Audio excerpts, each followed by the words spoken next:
Alright guys, today we're going to go over some of my favorite ink pens and why they're my favorite ink pens, and hopefully you'll go and check out these ink pens for yourself. So at the very top, we're going to start with the Tombow Fudenosuke pen. Hopefully I said that right. So I'm going to show you that one right here. That's the Tombow Fudenosuke. You probably have seen this in your local art store, and you want to take a look at that tip. It's a brush tip, so you can do thin to thick lines, and that's kind of what I like about it. And the great thing about this pen is you also have a lot of control. So let me just give you an example here. So you want to get a thick line. Do it again. And you want to go thinner and really small, and do it again. And then if you want to go to thin line,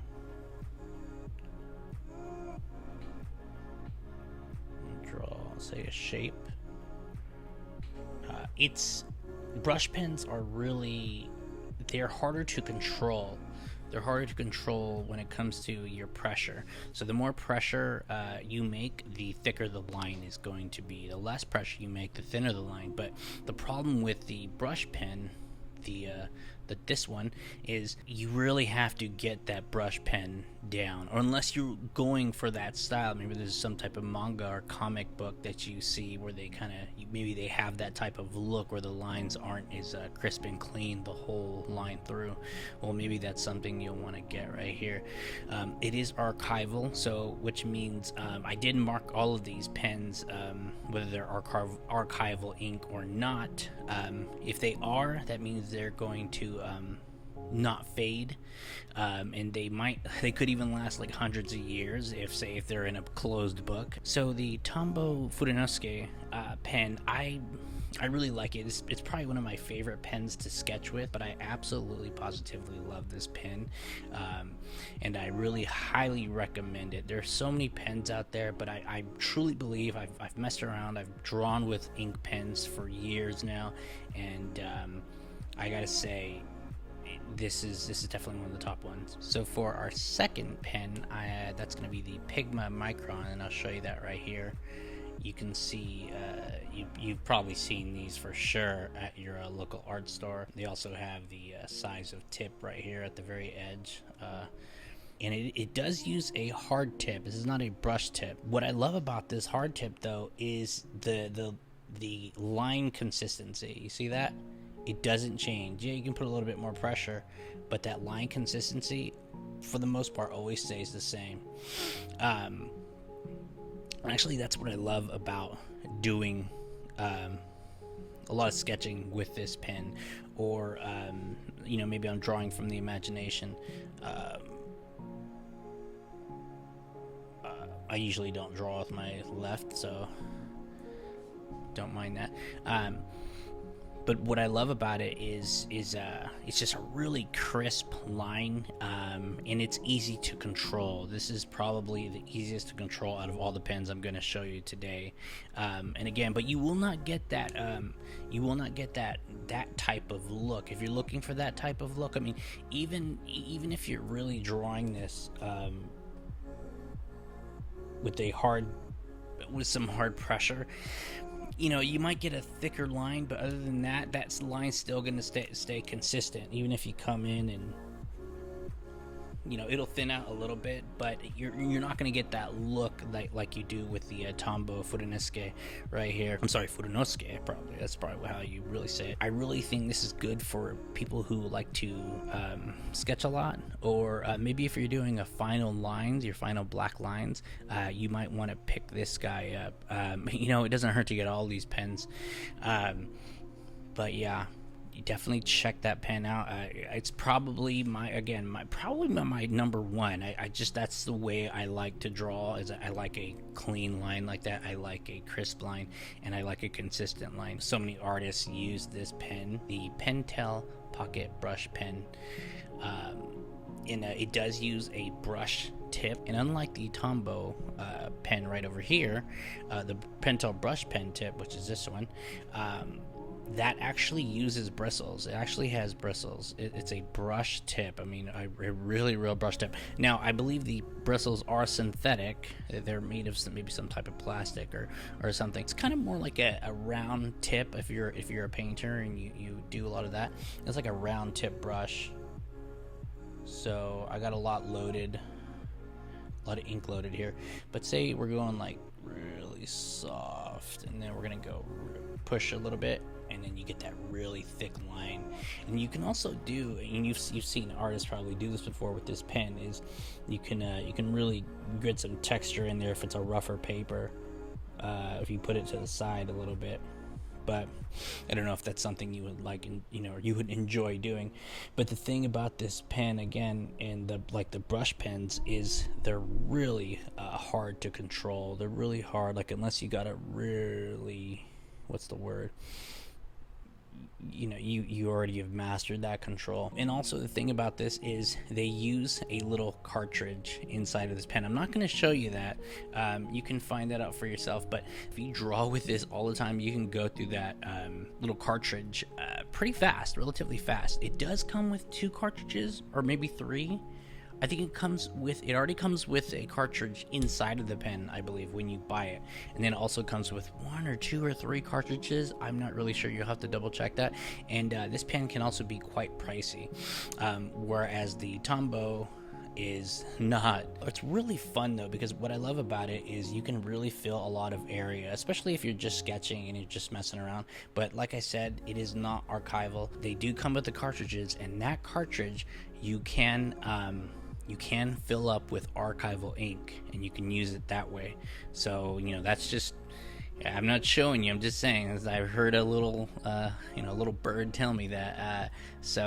Yeah, go ahead and give that a shot. I mean, quite honestly, I've never bought a cartridge for things. I just keep refilling it with my own things. Now you can look that up. There is a YouTube video out there, I believe. So this is probably the pen that most manga artists and probably a lot of illustrators and inkers, this is the pen. You already know what it is. It is the Pigma Micron Pen.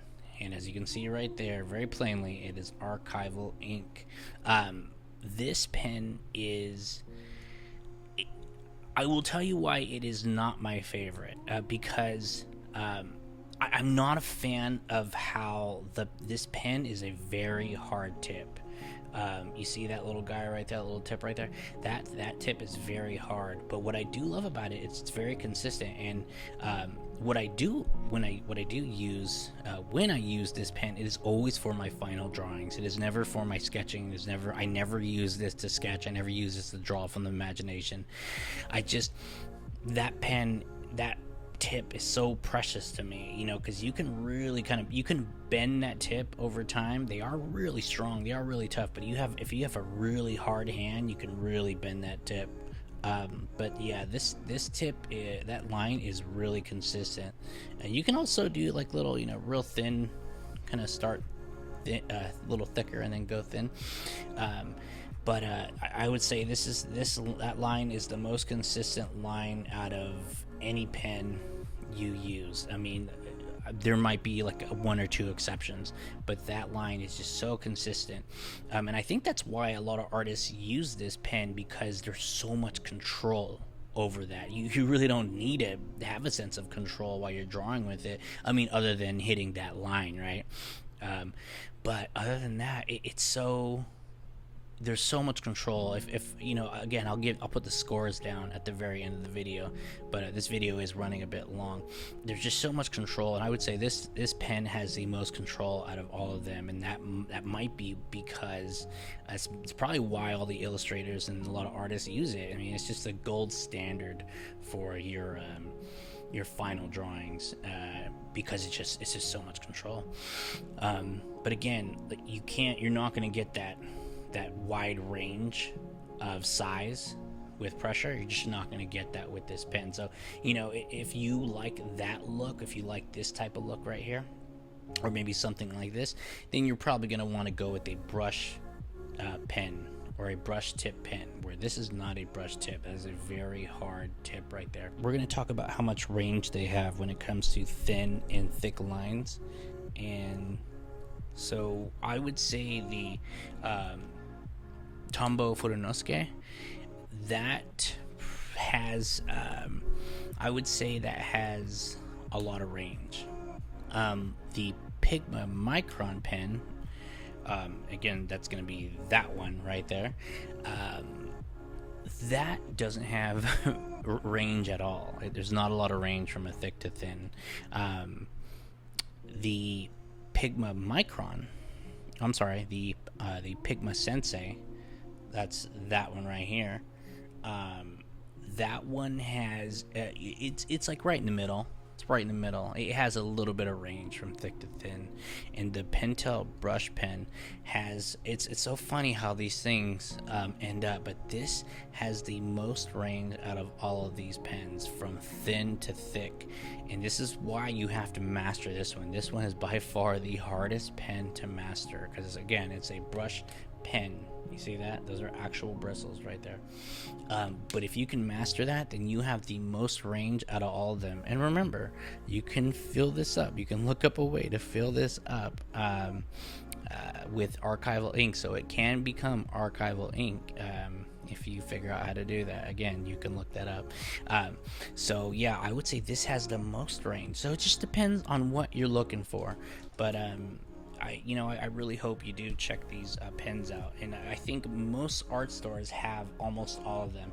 They may not have, maybe not this one. I'm starting to see the Tombow. I think you can get the Tombow Fudenosuke even at Target now. And I think you can also get the Micron at Target now. But I think this brush pen right here, and the Pigma Sensei, this other black one right here, those will probably be a little bit harder to get. But I would say still, though, I mean, these two are easily my favorite, the Fudenosuke and the Pigma Sensei right there. Alright guys, that's all I have for you today. I hope you enjoyed this video. It was quite long, but I hope you feel it was worth it, and I'll try to get it as short as I can through the editing process. Alright guys, I'll see you next time. If you want to see more art tutorials and more reviews like this, go ahead and give me a follow, subscribe, click that bell, and I will see you next time.